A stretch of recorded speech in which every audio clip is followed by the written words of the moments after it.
Assalamualaikum warahmatullahi wabarakatuh.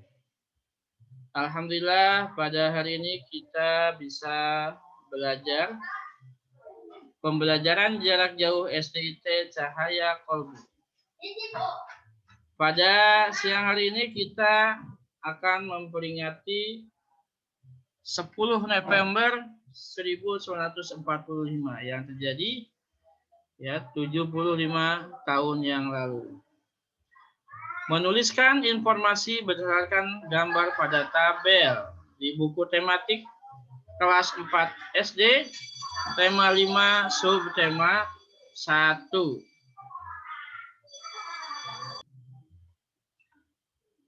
Baik, kita akan mulai pelajarannya.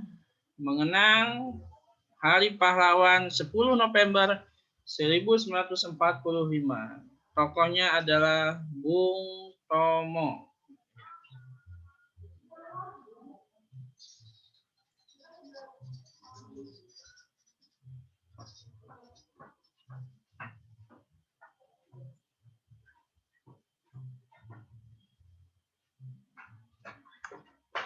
Proklamasi 17 Agustus 1945, di mana sang proklamator Insinyur Soekarno dan Muhammad Hatta membacakan proklamasi kemerdekaan Indonesia, menandakan Indonesia menjadi negara merdeka. Setelah Indonesia memproklamasikan kemerdekaan pada 17 Agustus 1945, pemerintah mengeluarkan maklumat yang menetapkan mulai 1 September 1945 bendera nasional Sangsaka Merah Putih dikibarkan di seluruh wilayah Indonesia.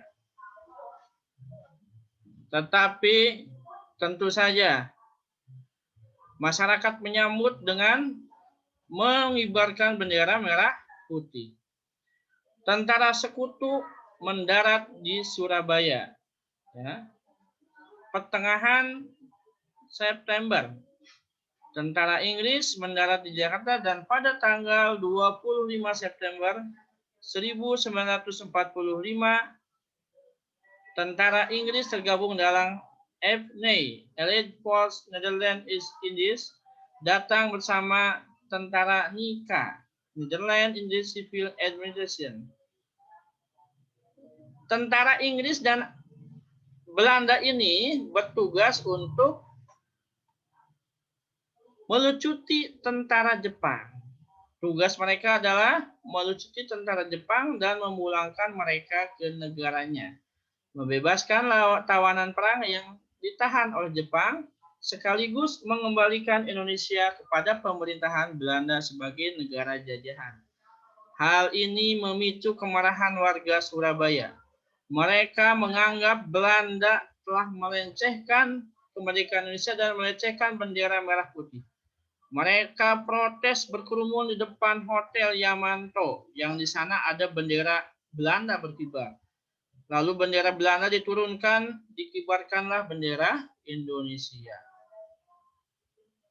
Nah, pada tanggal 22 Oktober 1945, Bung Tomo, tentara Indonesia menghadap ke pesantren Tebu Ireng. Pesantren Tebu Ireng di Jombang, Jawa Timur. Pak Kiai, bagaimana posisi kita?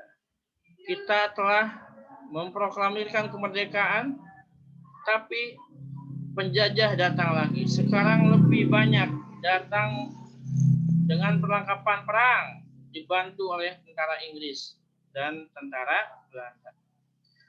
Jawab Pak Kiai Hasyim Asy'ari, wajib hukumnya, fardu ain hukumnya mempertahankan tanah air bagi laki-laki yang sehat dan kuat. Maka dikenal dengan resolusi jihad, hubbul waton minal iman, bahwa cinta tanah air adalah sebagian dari iman. Karena fatwa itu mengakibatkan orang-orang di seluruh Indonesia datang pada tanggal 27 Oktober 1945 perwakilan Indonesia berunding dengan pihak Belanda dan berakhir meruncing karena Plugman mengeluarkan pistol. Ya, orang Belanda mengeluarkan pistol. Dan terjadilah perkelahian di dalam ruangan perundingan tersebut. Hingga mengakibatkan Plugman tewas dicekik oleh Sidik di Hotel Yamanto. Pun terjadilah itu. Sejumlah warga ingin masuk ke hotel, tetapi Haryono dan Kusnowibowo yang berhasil merobek bagian biru ya bendera sehingga bendera menjadi merah putih. Jadi di Hotel Yamanto dikibarkan bendera Belanda yang merah putih biru. Ya, kemudian Haryono dan Kusnowibowo naik ke atas walaupun ya merobek bagian yang birunya sehingga yang berkibar adalah bendera merah putih. Kemudian terjadilah pertempuran ya. Pada tanggal 29 Oktober Brigadir Jenderal Malabi tewas. Pihak Indonesia dan Inggris sepakat menandatangani gencatan senjata ya, damai. Kemudian pihak bentrok dan menyebabkan Brigadir Jenderal Malabi, pimpinan tentara Inggris, tewas tertembak hingga mobil yang ditumpanginya diledakkan oleh milisi. Lanjutkan. Kemudian menjelang tanggal 10, berarti hari ini ya, Mayor Jenderal Robert Manser, penggantinya Malabi, ia mengeluarkan ultimatum. Ultimatum itu ancaman yang menyebutkan bahwa semua pimpinan dan orang Indonesia bersenjata harus melapor serta meletakkan senjatanya di tempat yang telah ditentukan. Tak hanya itu, mereka pun meminta orang Indonesia menyerahkan diri dengan mengangkat tangan di atas dan batas ultimatum pada pukul 06 pagi 10 November 1945. Baik. Kemudian terjadilah masa digerakkan tentara Indonesia dan santri digerakkan oleh Kiai Haji Hasyim Asy'ari. Kemudian Kiai Haji Wahab Hasbullah dan Bung Tomo. Bung Tomo yang menyiarkan pidato yang berapi-api ya sampai sekarang disiarkan di radio, mengajak are-are Suboroboyo untuk mempertahankan Indonesia merdeka. Lebih baik kita hancur lebur menjadi debu daripada kita tidak merdeka. Allahu Akbar, Allahu Akbar, Allahu Akbar. Bung Tomo sampai sekarang terkenal ya. Pidato mengajak untuk berjuang mempertahankan Indonesia. Maka sejak saat itu ya, 6.000 rakyat Indonesia dan tentara meninggal.